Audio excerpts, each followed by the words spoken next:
those that are watching us live on the webcast, also welcome. Before we get started, I would like to recognize a few of the elected officials that are here in the room today. Senator Marston, Delegate Lemonnian, and Mayor Seaman, Vienna. Thank you. And representing Supervisor Fry's office, Mike Kyle. Thank you. Thank you for attending today. If you would like to make a few remarks, I welcome you at this point. Thank you. I just wanted to thank VDOT for having this event this evening, for all of you for showing up. The questions that are generated from events like this are critical in terms of making sure that we maximize the potential of this project. In 1972, I lived in Manassas. I moved there just after 66 and 4, lived a mile across the way from Prince William Hospital. From my house to downtown McLean, where my office was, 25 minutes.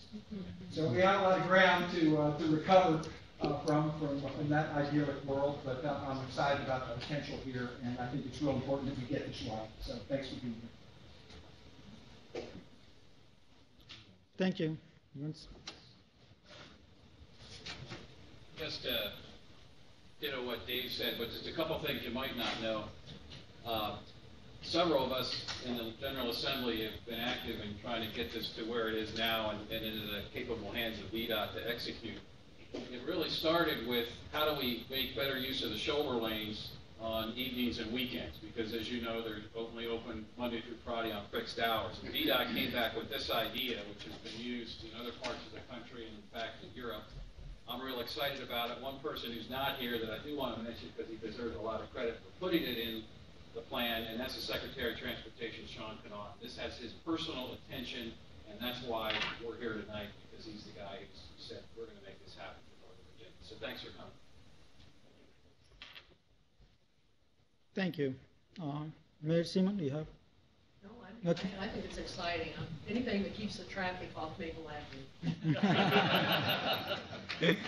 Thank you. Okay. What we want to share with you today is a concept called active traffic management, and what that's about and how we're going to apply that to I-66 corridor. And following those remarks, we will open up for a question and answer. As you all know, I-66 is highly congested, not only during the peak hours, but also during the off-peaks and weekends. Travel times are unreliable because even on the weekends, depending on what goes on in DC or people traveling to Shenandoah, create a lot of congestion on I-66. And incidents on the highway complicate the congestion even further. VDOT has a multi-pronged approach to addressing this issue, and one of those is this active traffic management. Goals of this active traffic management project for I-66 are to reduce the number of crashes on the highway and then rapidly respond to the incidents on the highway and extend the use of the shoulder travel lanes and the ramp metering that we have inside the beltway to whenever there is a need. And then monitor the roadway and provide that travel information to the drivers in real-time basis. Some of the general concepts of active traffic management are to use operations and technology strategies to manage traffic and monitor traffic conditions in real time using technology and quickly responding to the incidents and clear the incidents and again providing that information. As you can see, our goals of this project are really coinciding with the concept of active traffic management. This project is envisioned to go from DC line all the way to Haymarket. It's about 34-mile long corridor. And the corridor is divided mainly into 4 segments for the deployment purposes. And we have subdivided the western end for the contractual purposes to a 5th smaller segment. Different combinations of these strategies will be used in different segments of the corridor. Let me walk you through the concept. The concept is from westernmost point on US 15 in Haymarket to Centerville, we're going to be deploying the traditional technology components like camera coverage, vehicular detection, and messaging signs. There are some signs and cameras today, but there are also a lot of gaps. And what this project does is gives us the additional ability to fill those gaps. From Centerville to US 50, in addition to all those three components, we're also going to be adding gantries with lane control signs. And also, we will be adding redundant camera coverage in case if one camera is focused on an incident, that gives us the other camera to watch the traffic and provide that information in real time, again, to commuters. And this segment is also going to have back of the queue warning system. That's where we gain the safety benefits. If there is a breakdown, we can quickly turn that lane into a red X and provide that back of the queue as it builds up so other people do not run into the back end of the queue and they're not surprised. And it takes away that surprise element. And from 50 to Capital Beltway, in addition to all those features, we have an existing shoulder travel lane. And that shoulder travel lane is going to be used on an as-needed basis, and we will have a continuous monitoring of that shoulder travel lane so that we know if there is a breakdown in that lane, we quickly react to that. And also we have shoulder pull-off areas. If somebody were to break down, they can pull into the shoulder areas. Today, unless somebody calls us, we would not know somebody is in that pull-off area. By providing that additional monitoring on those pull-off areas, we can quickly dispatch somebody to help them. Inside the Beltway, from Beltway to DC line, again, we will be deploying the traditional technology components. In addition to that, we'll also deploy the upgraded ramp metering system. We have ramp metering today, but it is only used during the fixed hours. What this upgraded ramp metering system will do is adapt to the traffic conditions and change it with the traffic conditions. And also, at the merge of Connector Road with I-66 eastbound, 4 lanes come together and drop to 2 lanes.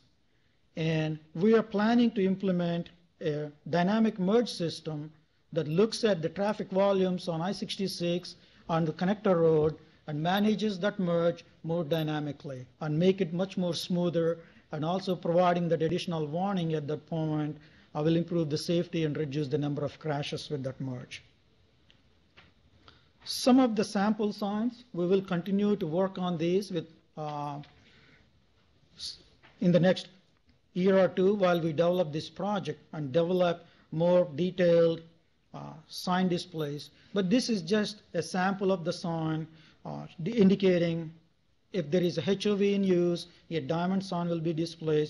These signs, lane control signs, are capable of displaying anything we want. These are full matrix signs. So we can display a speed limit, we can display a red X or green arrow.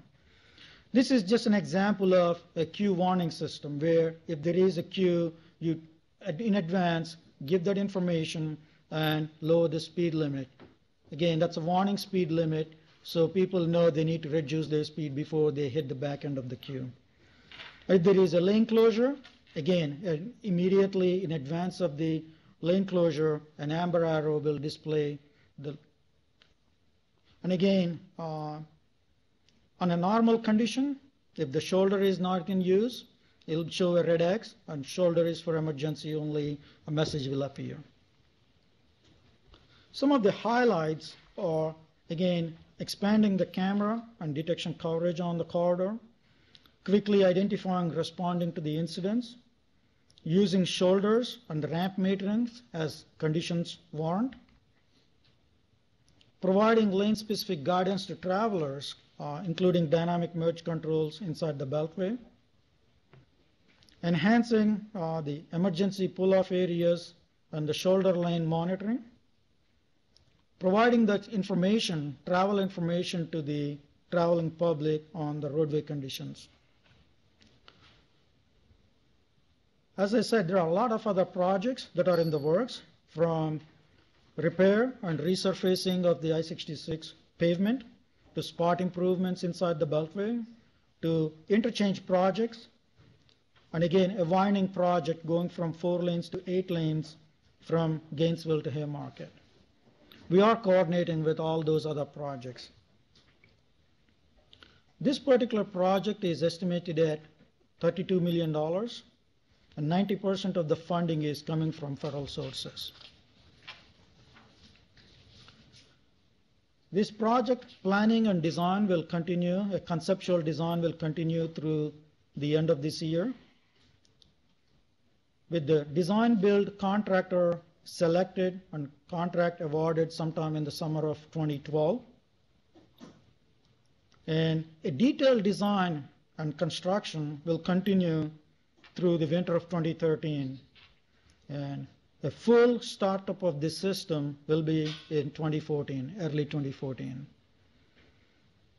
And again, some of the components, like ramp metering system, could be deployed earlier than that time frame. So some of these systems, as they were built, brought online, they will be operational. Just to summarize, again, this project focuses on mainly improving safety and maximizing the use of existing infrastructure.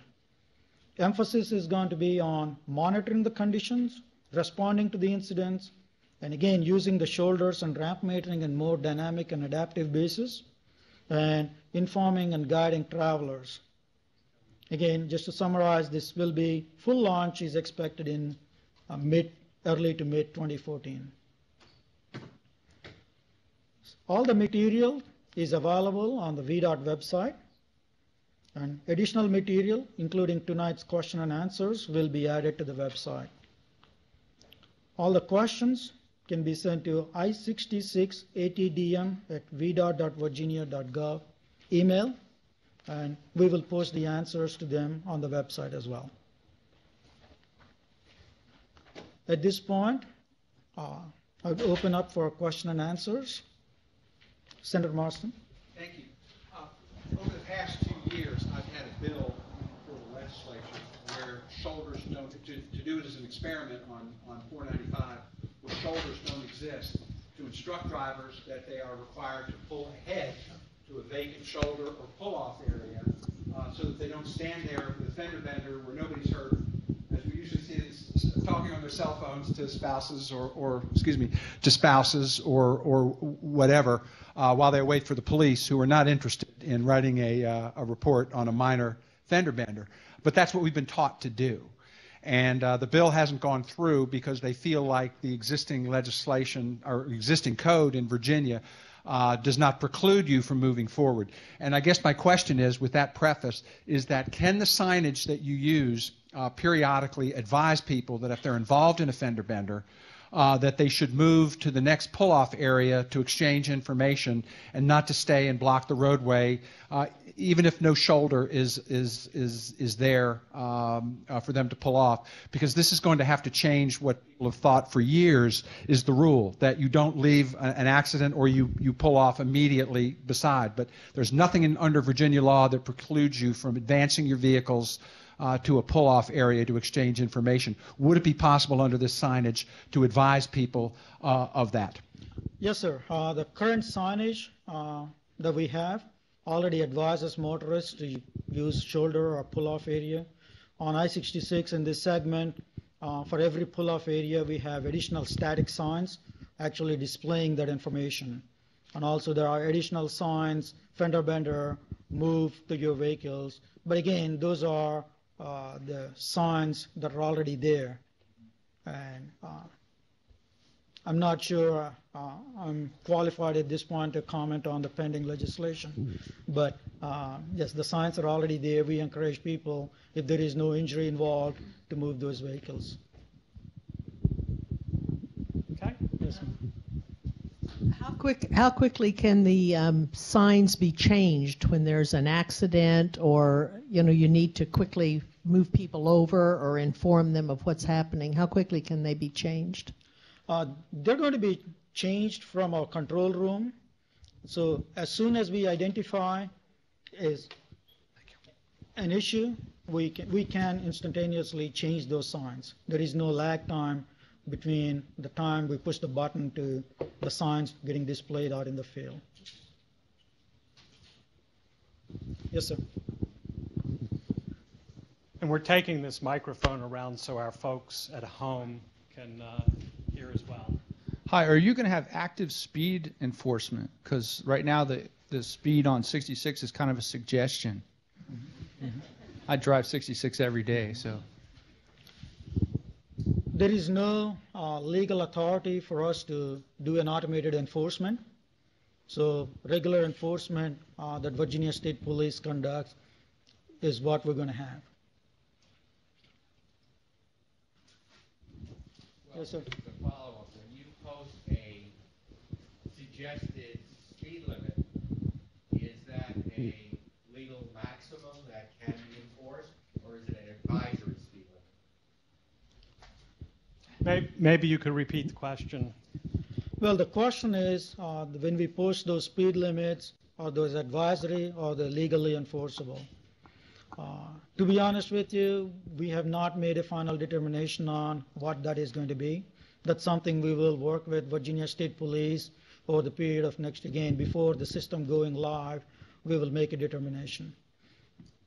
In the absence of automated enforcement, it would be very hard for us to display regulatory speed limits. That's just my opinion at this point. But again, we will have further discussion with Virginia State Police and our other stakeholders before making the final determination.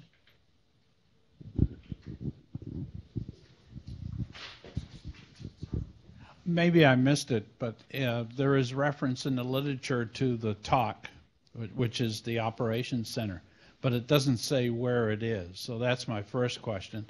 And the second question, assuming the Virginia legislature will allow ticketing of violations of the rules, whether you're riding in a lane marked with an X or whether you're exceeding the speed limit, it's very important that you have the right cameras programmed into your procurement to ensure you can enforce that, so you don't go through the extra cost of replacing all the cameras with ones that are acceptable to the legal establishment. Let me answer the first question. The Transportation Operations Center is right across the street from this building in Fairfax, Virginia. That's where we're going to be operating from. The second question, the cameras that we use are for monitoring. They are probably 50 feet up in the air to monitor good length of I-66 corridor. They're not going to be useful for any kind of enforcement. If there is going to be a legal authority to enforce the speed limit with cameras, they will be installed separately, much closer, so you can take snapshots of the license plates. So there are completely two different and independent systems. Okay. Hi, I was looking for the website. I didn't see it on the literature, and if I remember correctly, you said ATDM and not ATM something dot something. Yeah. So I was wondering if you could 66. clarify that again. What was the Yes. website information? Website is virginiadot.org. Once you go to VDOT website, under projects, if you go to I-66 corridor, and there is a project, I-66 active traffic management. And if you go to their website, you see all the information. It's on main VDOT website. It's not a separate website. I thought you said ATDM. I thought I read that. Okay. Yeah, let me, email address, not so much the website. There is a slight difference between ATM and ATDM. Okay, let me explain. The concept of ATDM is active traffic and demand management. That is managing the demand in real time. That is a broader concept where we can manage the demand in real time. For example, I always use this example again, but somebody who's leaving Gainesville going to Tyson's Corner, if they get the traveler information, they can choose not to go. They can choose to Fair Oaks Mall. They can choose to get a cup of coffee, change their travel time, and go at a different time. So providing that information to the driver so they make their own informed choice, and that influences the demand on the highway. So that's a broader concept. That includes providing travel time information and providing parking information, providing all kinds of additional information, and in addition to what we're doing on this corridor. So in this corridor, what we're doing is when you talk about a corridor or facility-specific system, it's called active traffic management. So again, if you go pull back and look at the region-wide or the larger program, that is called active traffic demand management. Yes, sir. Yes, I've been advised that there are some lane markings that divide the high occupancy vehicle lane from the rest that are more effective than other markings. I drive I-66 from time to time, and people ignore the HOV designation and go in there in a single driver situation. What is going to be the designation to divide on the highway? The designation to divide the regular lanes from the HOV lanes? Okay, on this particular project, we're not changing any pavement markings on the highway, but there is a project right now, the rehabilitation repaving project that's currently ongoing. At the end, when they repave the road, we will be adding a double white lines through the interchange areas where we want to preclude or discourage people from making lane changes. Again, that's not for the entire length because we want people to be able to get in and out of those lanes, make lane changes to enter and exit. So there's going to be a mile or two in between the interchanges where there will be double white lines.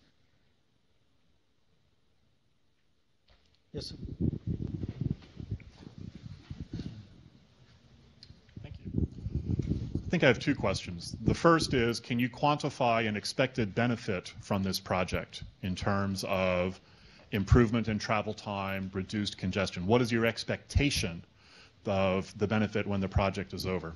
Then my second question is, how do you plan to deal with the software and systems integration issues that you're going to have of integrating these systems with your operations center? Will that be done under this project or will that be done separately? Let me answer the second question first. The software is going to be done separately. We're going to have a separate vendor integrating the field devices with the central system. And I'm sorry, what's the first question? What's your expected benefit? Okay, the benefits. The benefits are going to be on gaining that additional travel lane on the weekends, on the off-peak hours when there is congestion, and we don't have a set percentage of level of service improvement or anything like that. And again, we're expecting reduction in crashes, and again, we can't really predict the actual number of crash reductions, but the experience in Seattle and Washington and other places have shown, and also in Europe, have shown reductions from anywhere between 10% to 50%. So we don't know what reduction we're going to get on this particular corridor, but those are the experiences in other areas that we are drawing upon. Do we have any questions from the web? We have a question that's come in. Will the electronic signs lead to queuing of traffic because motorists inadvertently slow down to read the signs? We don't expect that because we're planning to provide very concise information that you can look at a glance and take action. These are smaller signs that will have either a red X or a green arrow or what the advisory speed would be. So we don't expect a major reduction in the travel condition just because somebody is slowing down to read it. That's not the intent of the project, and we're making sure that will not happen. Another question, can we expect that the ATM system will lead to fewer accidents on I-66? Yes, that's the whole purpose of this project, the main purpose of the project.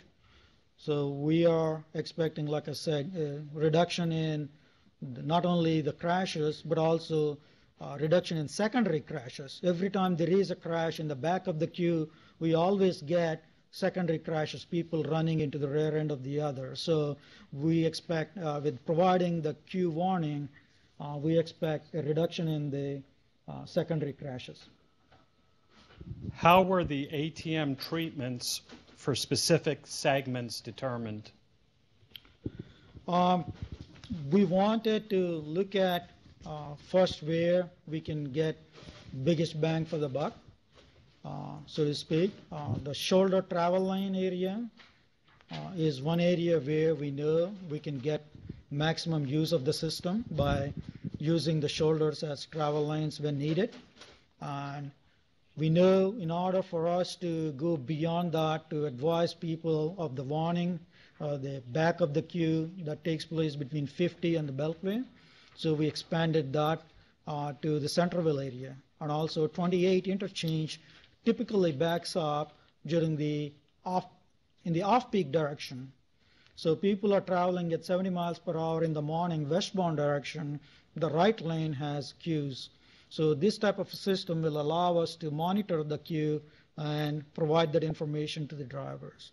So that's the main core of the ATM project, and the rest of it is installing the detection so we know what's going on at any given time that we can share with the public. Will these strategies be incorporated on other Northern Virginia roads?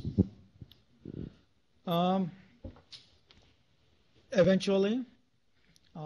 We don't have current plans to deploy this level of system in other areas, but as this gets deployed and gains the public acceptance and support, when the public wants these types of things, we will continue to expand that into other areas. Any chance this presentation will be available online later on? Yes, our plan is to put this presentation on the web. Kamal, anytime, week? Probably within a week or so.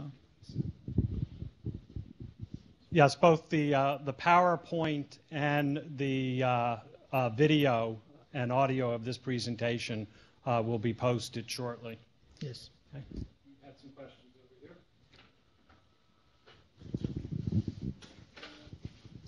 Thank you. As part of this presentation or planned implementation, are you planning to assign exit numbers to the HOV exits that currently exist so that when people reference them, they can use some sort of exit number rather than look for the exits that's not numbered? Thank you. We don't have any plans at this point to add any exit numbers. Nationally accepted practice for left-hand side HOV exits is not to number them. So we don't have that. These are not only HOV exits, they're exits 24/7, except for when they're limited HOV. So they're used 18 hours a day by everybody and 6 or maybe 8 hours by HOV users. So in this case, the predominant usage is open to they're not just HOV exits. Okay. I mean, we don't have any plans at this point, but we'll take that under advisement and look at that into more details. Yes. Thanks. You have a question here? A comment sort of thing. I'm looking at this I-66 conceptual design means it can be improved, maybe modified. A suggestion that segment 3 distance, the segment between exit 57 and 52 has the proposed ITS information which could be utilized for segment 4 and segment 5 as well between exit 52 and exit 40. The examples are this back-off queue, warning sign, and what is that called? Lane control system. Yes. Which can help drivers from 15 Haymarket to travel safely. And also it could benefit those mass transit bus drivers and can finally help alleviate our congestion on 66 for future years. For now, we may not have back-off queue at those exits at 47 and 40, but it can happen in future. Thank you. Yes. Yes, in the future that's possible. Again, we need to look for the cost. These gantries are spaced every half a mile, so there is a lot of cost involved for us to expand that to all the way to Gainesville or Haymarket. So once we implement this project, and again, we want to make sure there is benefit, a proven benefit on this corridor. I know we know for sure there is going to be a benefit for the segment we're doing, but beyond that, we want to see how this goes, and then we will expand that to the other areas. Okay, another question from one of our remote viewers.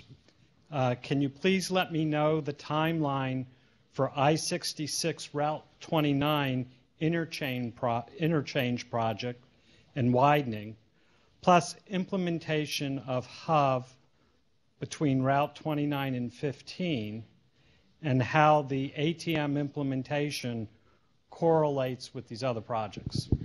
Okay. Let me answer the second part of the question. This technology deployment for the last segment between Gainesville to Haymarket is going to be included in the widening project so that we don't have two contractors working in one area. So we are going to complete the conceptual design as part of this project and split it between Gainesville and Haymarket and include that in the widening project. So we have the coordination with one contractor doing everything in one place. And in terms of the interchange project or the widening project schedule, Maria, would you like to respond to that? Maria, take the microphone, please. The interchange is scheduled to be completed in 2015. However, late 2014, we should benefit from opening the lanes. So. Thank you. Other questions from the floor here? Just one. I would hope that with the lane signage, there would probably be some effort to make the lanes more discernible, particularly when the weather is bad, raining. Some places you can't tell where the lanes really are anymore. Sometimes they've been marked over several times. You're talking about lane markings. Yes, those are the markings currently, I guess, being worked on with the pavement rehabilitation project. Once the project is going to pave eastbound section this year, we should be able to see really good markings at the end of the paving project. And the westbound project is going to be done next year. When the westbound paving is done, you're going to see again really good markings.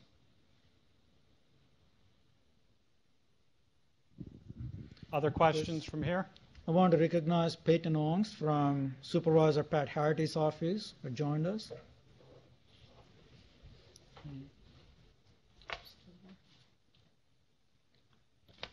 Okay, we have a couple more representatives. Mary Ann Cannon from Congressman Frank Wolf's office.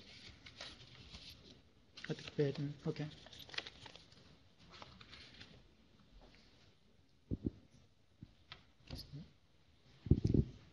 Okay, we had a question about the timetable on when the contracting end of things will begin. A couple folks asked that.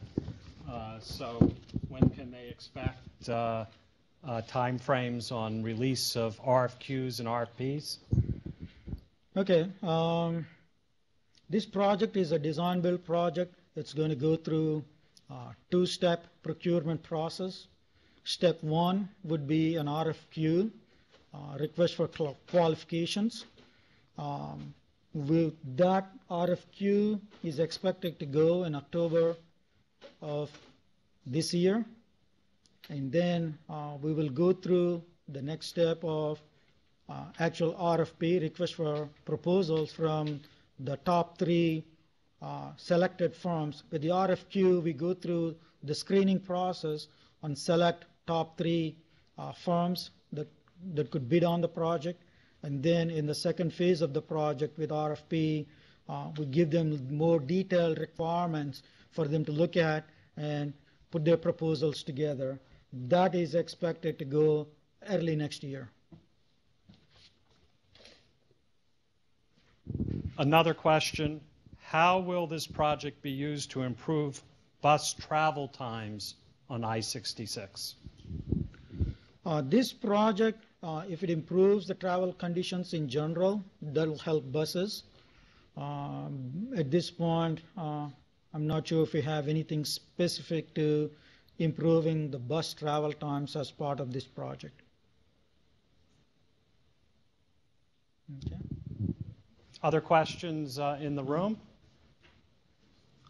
Well, thank you. And just a reminder to everyone, both here and joining us remotely, that you can continue submitting questions online at the email address that was posted, and we will continue to respond. Hari will continue to respond to questions. Okay. Well, thank you very much for joining us today. Before we go, I'd like to introduce Mr. Kamal Suleiman, who is the project manager managing this project. And also we have our design staff here, both VDOT and consultant staff. We'll be here until 8 o'clock, so if you have additional questions or more detailed questions, we'll be more than happy to answer them with you one-on-one. Again, thank you very much for joining us today.